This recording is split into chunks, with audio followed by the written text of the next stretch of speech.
ایسی ہزار جان کی حضور کی غلامی میں قربان ہے، اس لیے کہ ہم نے اسے رسول مانا ہے جس سے اچھا اس دنیا میں پیدا ہوگا۔ اب ایک بات اور جان، معاشی مسئلہ، معاشی پیسہ یہ بڑا گڑبڑ مسئلہ ہے۔ پیسہ جو ہے وہ بڑے بڑے کا ایمان غارت کرتا ہے۔ قرآن نے اس کی طرف اشارہ کیا ہے، بڑی زبردست بات اللہ رب العزت نے ارشاد فرمائی، لن تنالوا البر حتی تنفقوا مما تحبون۔ سنو، نیکی، یہ نیکی ہے، یہ نیکی ہے، یہ نیکی ہے۔ جو چیز تم کو بہت پسند ہے، جب تک وہ اللہ کی راہ میں نہیں نکالو گے کاہے کو نیکی ہو؟ کاہے کو بھائی مسجد بنانے کو، مینارہ بنانے کو، کعبۃ اللہ میں بھیجنے کو نہیں، تم میں سے جو غریب ہے اس کو دے دے۔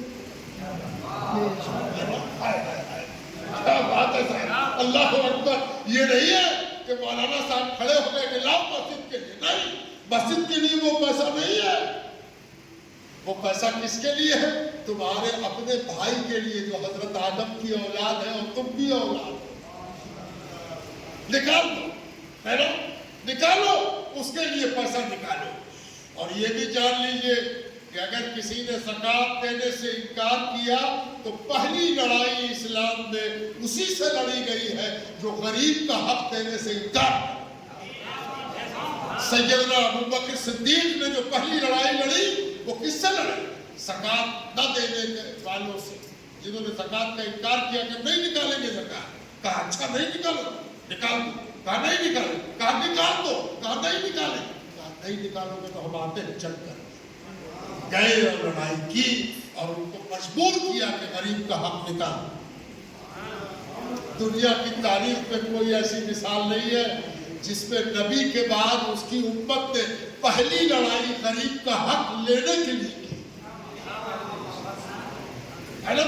تو یہ لڑائی لڑ کر حضور صلی اللہ علیہ وسلم کی امت نے یہ ثبوت پیش کر دیا دنیا کے سامنے کہ ہمارے یہاں غریب کا حق نکالنا خوبی زیبائش نہیں ہے، فرض ہے، مینڈیٹری ہے۔ نہیں نکالو گے تو لڑائی ہوگی۔ کسی ملک پر حملہ نہیں ہوا کہ تم نماز کیوں نہیں پڑھتے؟ توجہ چاہتا، بہت سے لوگ نماز نہیں پڑھتے۔ کسی کو حکم ہے کہ مولانا ایک پلٹن بناوے اور حلوہ ہتھیار لے کے کود جا، کہہ رہے نماز نہیں پڑھتا، گردن کاٹ دے۔ نہیں ہے، لیکن اگر زکوٰۃ نہیں نکالتا تو جنگ ہو چکی ہے نا، جنگ ہو چکی۔ غریب کا حق نہیں دو گے، اللہ کا حق نہیں دیو تو ایسی جنگ اللہ سے کر رہے ہو جس کا حوالہ اللہ جانے، ہے نا۔ لیکن غریب کا حق نہیں دو گے تو یہاں لڑائی ہے نا۔ اب غریب کا حق نکلا تو ایک بات اور سنیے، اس دنیا میں جتنے نبی آئے ان کے کام کرنے کا اندازہ قرآن کریم کے احکامات سے ہوتا ہے۔ کیسا اندازہ ہوتا ہے کہ جب بھی کوئی نبی بنایا گیا، نبی مبعوث ہوا، نبی کو بھیجا گیا تو کس کے خلاف بھیجا گیا؟ مضبوط کے خلاف، حکومت کے خلاف، طاقت کے خلاف، سطح کے خلاف، فرعون کے خلاف، نمرود کے خلاف، ابو جہل کے خلاف، ابو لہب کے خلاف، یزید کے خلاف حضور کے آل کھڑے ہوئے، ہے نا۔ یہ سب کون تھے؟ یہ سب مضبوط لوگ تھے، دولت مند تھے، حاکم تھے۔ تو نبی بھی کمزور تھوڑی ہوتا، نبی تو اللہ کی قوت کا مظہر ہے نا۔ تم اگر دولت سے مضبوط ہوتے ہو، تم اگر آدمی کی سینا سے مضبوط ہوتے ہو تو ادھر تو فرشتوں کی سینا ہے اور ادھر تو اللہ کی قدرت ہے۔ لیکن آپ کو سن کے حیرت کہ جانتے ہیں نبی سے کیا کہا گیا کہ تم میرے نبی ہو، اللہ کے نبی، قادر مطلق کے نبی، مالک کل کے نبی، احکم الحاکمین کے نبی، ہے نا۔ لیکن سنو تم میرے نبی ہو، تم جب فرعون سے بات کرو گے اللہ کو منوانے کے لیے تو نرمی سے کرو، قول لین سے کرو۔ کیسے بات کرو گے؟ ملائمیت سے کرو، ٹھنڈے دل سے کرو، ہے نا؟ بات جو کرو گے وہ بڑی نرم، ملائم، دیالو، کرپالو موڈ میں ہوگی، سختی سے نہیں ہوگی۔ اچھا تو نبی سختی سے بات نہیں کرتے؟ کرتے ہیں۔ کب کرتے ہیں؟ سنیے، حضور پاک علیہ السلام کی خدمت میں ایک شخص آیا، اس نے دروازہ کھٹکھٹایا۔ یہ واقعہ کہاں کا ہے؟ یہ مکے کا ہے۔ کب کا واقعہ ہے؟ ابتدائی دور نبوت کا ہے، یعنی قرآن کے نازل ہونے کے کچھ ہی برسوں بعد کا۔ دروازہ کھٹکھٹایا، دروازہ کھٹکھٹانے پر حضور صلی اللہ علیہ وسلم دروازہ کھولا، پوچھا تو کون ہو؟ اجنبی معلوم ہوتے؟ اس نے کہا کہ میں لٹ گیا، میں برباد ہو گیا۔ حضور پاک علیہ السلام نے پوچھا کہ کیا بات ہے؟ لو کپڑا لو، منہ پوچھو، پانی پیو، بیٹھو، کیا بات ہے، کیا ہو گیا؟ کہنے لگا میں لٹ گیا، برباد ہو گیا۔ کہا پوری بات بتاؤ، کیا کہنا چاہتے ہو؟ کہنے لگا میں باہر سے آیا ہوں، تاجر ہوں، مکے کا نام سنا تھا، کل پونجی لگا کے کچھ قرض لے کے سامان خریدا، مکہ آ گیا۔ جب مکہ پہنچے تو اپنا سامان مکے کے حرم کے سامنے لے کے پہنچے ہی تھے کہ ایک سردار سامنے آ گیا۔ اس نے پوچھا کہ تم اجنبی ہو؟ میں نے کہا ہاں اجنبی ہوں۔ کہا یہ بزنس کے لیے لائے ہو؟ کہا ہاں تجارت کا سامان ہے۔ کہا کیسے بیچو گے؟ اس نے کہا کہ اس کا ریٹ یہ ہے، اس کا ریٹ یہ ہے، اس کا ریٹ یہ ہے۔ اس سردار وہ بتا رہا، اس سردار نے مجھ سے کہا ہڈا بیچو گے، ایک بار میں بولی لگاؤ، کتنا پیسہ دو گے؟ بولو۔ میں بڑے حیرت میں تھا کہ اتنا قیمتی سامان مکے کے بازار میں ایک بار میں بک جائے گا، ہڈا لینے کو کوئی تیار؟ ہم نے تو سوچا تھا کہ مہینہ لگے گا، تھوڑا تھوڑا کر کے بکے گا، لوگ آئیں گے، دیکھیں گے، دام لگائیں گے، بول چول کریں گے، خریدیں گے۔ ایسے بھی خریدار مکے میں ہے کہ ایک بار میں کہیں کہ سب خرید لیں گے۔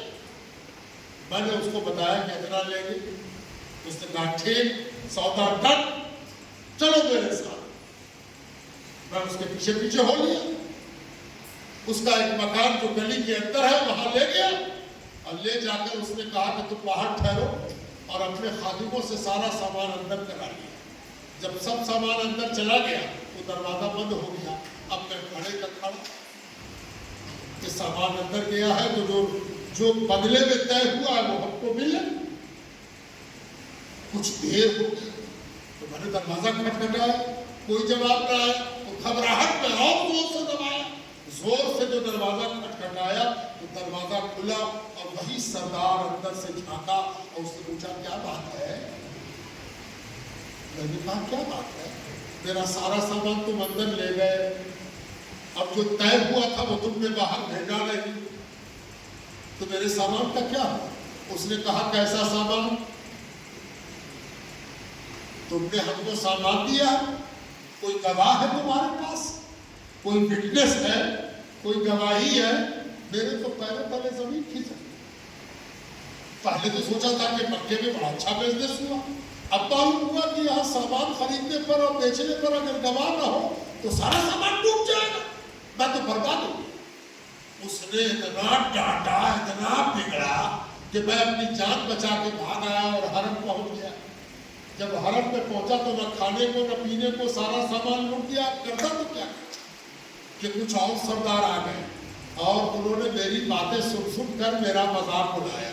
تو اسی میں سے ایک سردار نے کہا کہ تیرا سامان کس دروازے میں گیا؟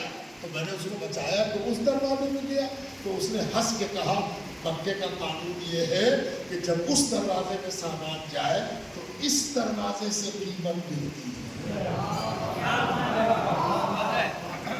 مجھے آپ کا دروازہ بتا دیا۔ حضور صلی اللہ علیہ وسلم نے ساری بات سنی۔ دوپہر کا وقت تھا، 2 بج رہے ہو یا 1 بج رہا ہو، حضور صلی اللہ علیہ وسلم نے چادر اٹھائی، اپنے جسم اطہر پر ڈالی اور کہا لے کے چلو کس دروازے میں تم نے سامان دیا، چلو۔ اجنبی کو لے کے حضور چلے، جب دروازے پر وہ پہنچا اس نے کہا یہی دروازہ ہے۔ حضور نے کہا ہے یہ تو ابو جہل کا دروازہ ہے، یہ تو ابو جہل کا مکان ہے۔ اچھا رکو، دروازہ کھٹکھٹایا، کوئی آواز نہیں، زور سے زنجیر کھٹکھٹائی، کس نے؟ رسول اللہ صلی اللہ علیہ وسلم زور سے دروازہ کھٹکھٹایا۔ جب زور سے کھٹکھٹاہٹ ہوئی تو کھڑاک سے دروازہ کھلا اور ابو جہل سامنے آیا۔ ابو جہل نے سامنے حضور کو دیکھا اور حضور کی آنکھوں میں جلال دیکھا۔ یہ پہلا موقع تھا جب رسول اللہ صلی اللہ علیہ وآلہ وسلم کی آنکھوں میں بے پناہ غصہ تھا۔ آج تک ایسی آنکھیں ابو جہل نے نہیں دیکھی تھی۔ اس کو بڑی حیرت ہوئی کہ آج کیا بات ہے کہ آج تو چہرہ دوسرے رنگ کا ہے۔ حضور صلی اللہ علیہ وسلم نے ارشاد فرمایا اس کو پہچانتے ہو؟ اس کا سامان باہر نکالو، ابھی نکالو۔ ابو جہل کو ایک عجیب سا ڈر معلوم ہوا، ایک عجیب سی دہشت معلوم ہوئی۔ یہ اکیلے نہیں ہو رہا، وہ ہنستے ہوئے سردار بھی دور سے تماشا دیکھ رہے ہیں کہ کیا ہوتا ہے نا۔ ابو جہل پر ایسی کپ کپی تاری ہوئی پہلی بار کہ وہ اندر گیا اور سامان نکالنا شروع کیا۔ سامان نکلنا شروع ہو گیا۔ سامان اتنا تھا کہ نکلتے وقت لگا۔ حضور کہتے جاتے تھے اپنے سامان پہچان لو، تم اپنا سامان پہچانو، اجنبی تم اپنا سامان پہچانو، اجنبی تم اپنا سامان پہچانو۔ اس کے بعد حضور نے پوچھا کہ سب آ گیا؟ ابو جہل نے کہا ہاں سب آ گیا۔ تو اجنبی سے پوچھا تم بولو سب آیا کہ نہیں آیا؟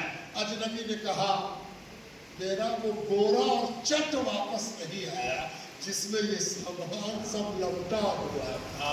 حضور نے پھر مخاطب کیا نکالو اس کا چٹ، اس کا بورا بھی باہر نکالو، اس کا بورا باہر لاؤ۔ ابو جہل اندر گیا، کہنے لگا کہ وہ چٹ ادھر ادھر ہو گیا ہے، اس سے بہتر چٹ لا کے دیتا ہوں۔